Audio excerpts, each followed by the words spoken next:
Super brother Trey, man. I don't know if you guys saw it or not, but Joe Biden is pushing to centralize Bitcoin as well as other cryptocurrency slash stablecoins. Now, what Joe Biden has done is he's signed an executive order. What it's going to do is essentially contract a bunch of review agencies to research how cryptocurrency as well as Bitcoin affects the economy, how people use it, the illicit ways, quote unquote, illegal ways that people use cryptocurrency and Bitcoin, as well as how it operates internationally. Now, one of the reasons for this that, they're saying is because Russia is avoiding sanctions and embargoes, and they're trying to mitigate the amount of economical destruction that these embargoes and sanctions are doing, right?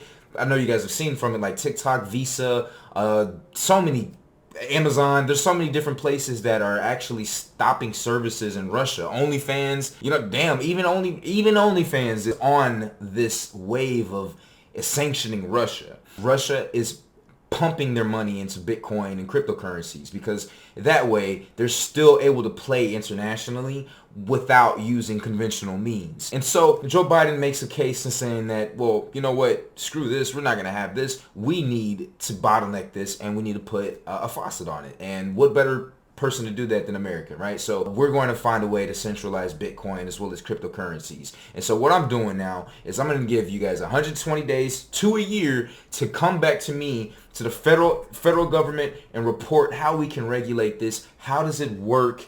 What can we do to monitor the transactions about this? It's all about control at the end of the day, you guys. If that's the reason that they're presenting as to why they need to centralize previously decentralized coins such as Bitcoin and other cryptocurrencies, hey, it's kind of like the Patriot Act that Obama had presented to us that essentially allows them to look into every single detail of your life. Now, some of the original reasons for Bitcoin was to have an anonymity when it comes to currency. You're able to buy things, these are one of the benefits anyways. You were able to buy things, you were able to exchange information, whatever, anonymously, right? You didn't have any paper trail that could point back to you.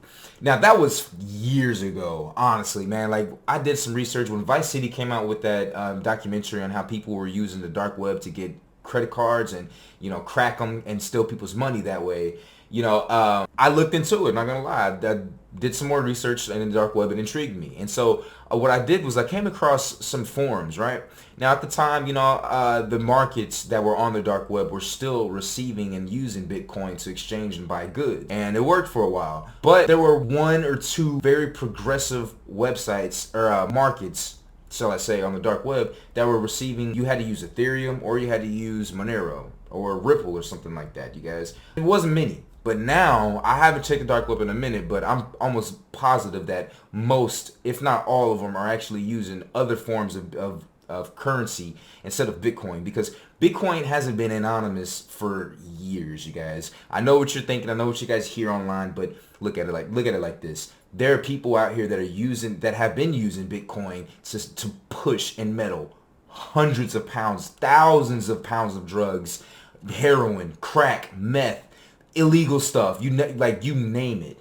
And so the last thing they want to do is get caught by federal authorities. And so they were looking at the trends of anonymity and security. They call it OPSEC, operational security, for years ahead. And this was something that I've came across 4 years ago. They were on top of it. And so it looks like this is where the federal government is finally heading, right? All of these NFT rug pull scams, cryptocurrencies coming out of nowhere, people pumping and dumping, and then just completely destroying the Bitcoin like it just never existed, or the cryptocurrency like it never existed.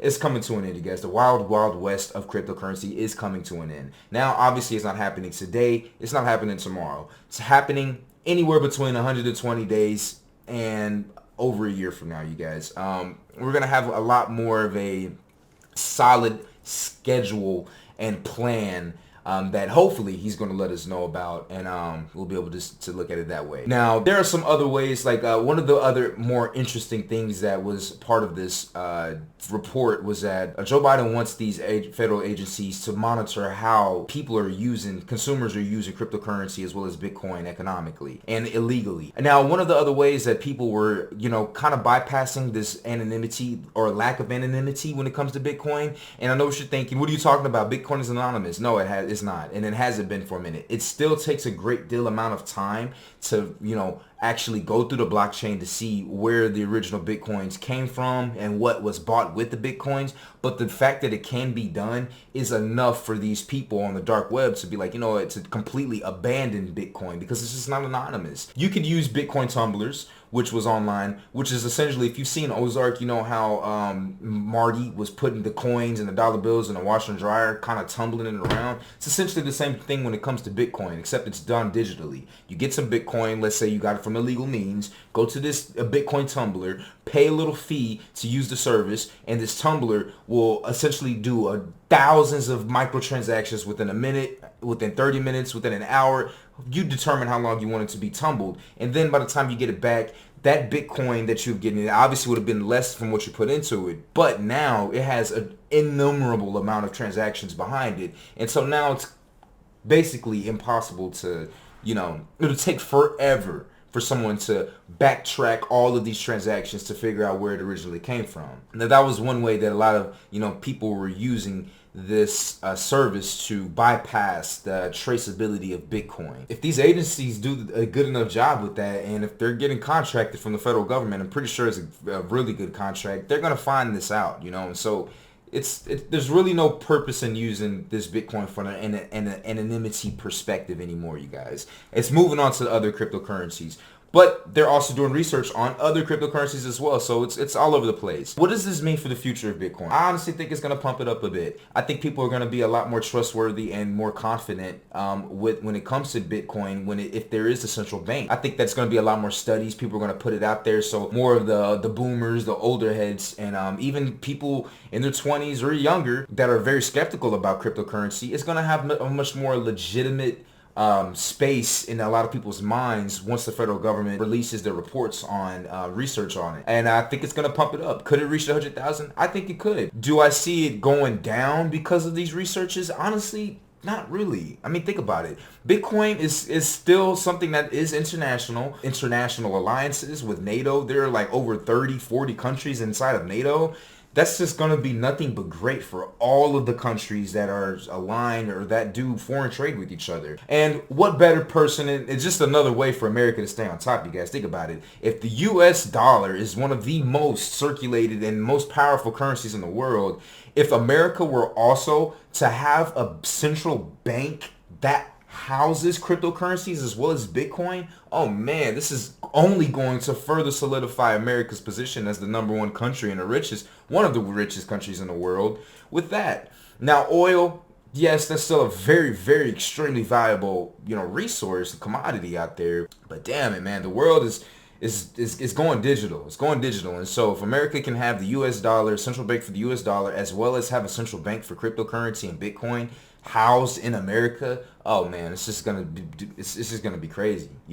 It's a good move, quote unquote good move for America, for them to do this and to actually centralize this decentralized coins. Think of it like this, man. It's like a bunch of Elden Rings shattered across the world, and Joe Biden is tasking all these agencies to collect all of the coins, and we're just going to have one central location so that we can all monitor it. It can all be regulated. Of course, there are going to be some stragglers here and there. There's going to be some people that can work around the systems. It's going to be like that. It's going to stay that way for a while, you guys. But it's coming to an end, man. And it's that the wild, wild west of cryptocurrency is coming to an end because of these types of